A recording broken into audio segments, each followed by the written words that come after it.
भारतीय इतिहास के पन्ने मुगलों के बिना अधूरे हैं। एक बड़ा कालखंड मुगल बादशाहों के नामों से भरा पड़ा है।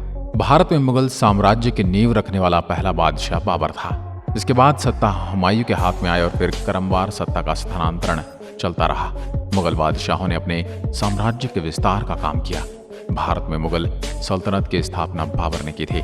स्थापना करने के बाद बाबर ने मुगल सल्तनत में एक नया काम शुरू किया जो शायद ही किसी को पता हो।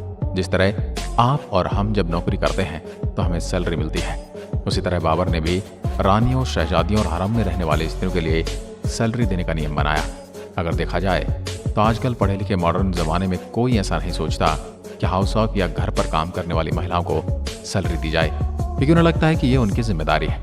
ऐसे में हजारों साल पहले मुगलों ने महिलाओं को घर में काम करने के लिए सैलरी देने की शुरुआत की, जो बहुत काबिल तारीफ है। लेकिन ऐसा नहीं है कि साम्राज्य के विस्तार और नीति निर्माण में सिर्फ मुगल पुरुषों का ही योगदान रहा। मुगल महिलाओं ने भी साम्राज्य के लिए नीति निर्माण में बड़े योगदान दिए। आइए इस खास वीडियो के माध्यम से जानते हैं कि उन 5 ताकतवर मुगल महिलाओं के बारे में जिन्होंने मुगल साम्राज्य में अपनी अलग ही खास पहचान बनाई और उन्हें कितनी सैलरी मिलती थी। बाबर ने सबसे पहला वेतन इब्राहिम लोदी की मां को दिया था, जिसमें जागीर के तौर पर एक परगना आवंटित की गई थी। उसके बाद से वेतन की परंपरा चल पड़ी। आमतौर पर शाही महिलाओं को नगद वेतन दिया जाता था, लेकिन जिनका वेतन 7 लाख से ज्यादा होता था उन्हें आधी राशि नकद और बाकी जागीर या चुंगी के अधिकार के तौर पर भुगतान होता था। नंबर 1, जहांआरा बेगम। जहांआरा बेगम मुगल सम्राट शाहजहां और मुमताज महल की सबसे बड़ी बेटी और औरंगजेब की बड़ी बहन थी। उनका जन्म 2 अप्रैल 1614 में हुआ था। कहते हैं कि उन्होंने चांदनी चौक की रूपरेखा तैयार की थी। वहीं कहा जाता है कि अपनी मां मुमताज महल की मृत्यु के बाद जहांआरा ने उन्हें साम्राज्य की पहली महिला घोषित करवा दिया था। शाहजहां और औरंगजेब की सबसे प्यारी और विश्वास पात्र होने के चलते जहांआरा को सालाना वेतन 7 लाख रुपए मिलते थे, जिसे लगातार बढ़ाया जाता रहा और इस वजह से उनका सालाना वेतन 17 लाख रुपए तक पहुंच गया था। नंबर 2, नूरजहां बेगम।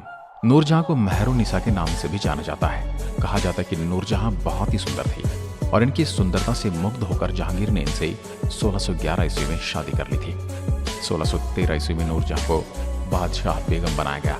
नूरजहां को सालाना वेतन के रूप में 8 लाख रुपए मिलते थे। नूरजहां व्यापार में खूब दिलचस्पी रखती थी।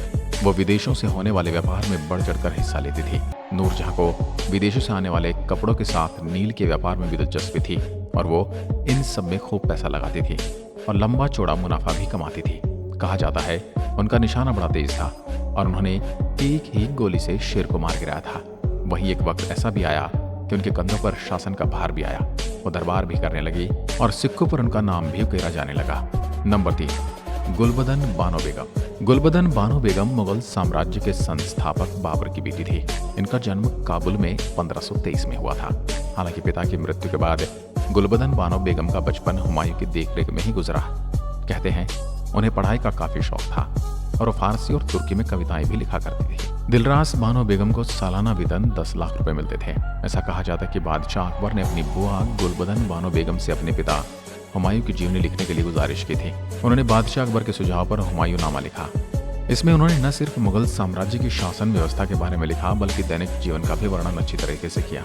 उन्होंने मुगल जनाना खाने का भी चित्रण हुमायूं नामे में किया था। नंबर 4, दिलरास बानो बेगम। ये नाम इतिहास में दर्ज है, पर इसके बारे में ज्यादा लोगों को नहीं पता। दिलरास बानो बेगम मुगल बादशाह औरंगजेब की पहली बेगम थी। दिलरास सफवी राजवंश की शहजादी थी। इनका जन्म 1662 में हुआ था। वहीं कहा जाता है कि इनकी मृत्यु संक्रमण के कारण हुई थी। बता दें कि यह औरंगजेब की सबसे खास बेगम थी। दिलरास बानो बेगम को सालाना वेतन के रूप में 12 लाख रुपए मिलते थे। नंबर 5, मरियम उज़ ज़मानी। मरियम उज़ ज़मानी जयपुर की आमेर रियासत के राजा भारमल की पुत्री थी, जिनका विवाह अकबर के साथ हुआ था। मरियम अकबर की शादी के बाद मल्लिका हिंदुस्तान बनी। इन्हें जोधा भाई, हीरा कुंवारी बाई, हरखा बाई के नाम से भी जाना गया। कहते कि मरियम उज़ ज़मानी अकबर की 3 सबसे खास मल्लिकाओं में से एक थी। मरियम उज़ ज़मानी को सालाना वेतन के रूप में 9 लाख रुपए मिलते थे।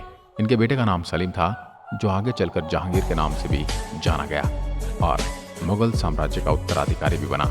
अगर वीडियो पसंद आए तो लाइक करें और ऐसे ही वीडियो देखने के लिए हमारे चैनल नॉलेज बाबा हिंदी को सब्सक्राइब जरूर करें। मिलते हैं एक और अगली वीडियो में। तब तक के लिए नमस्कार, धन्यवाद।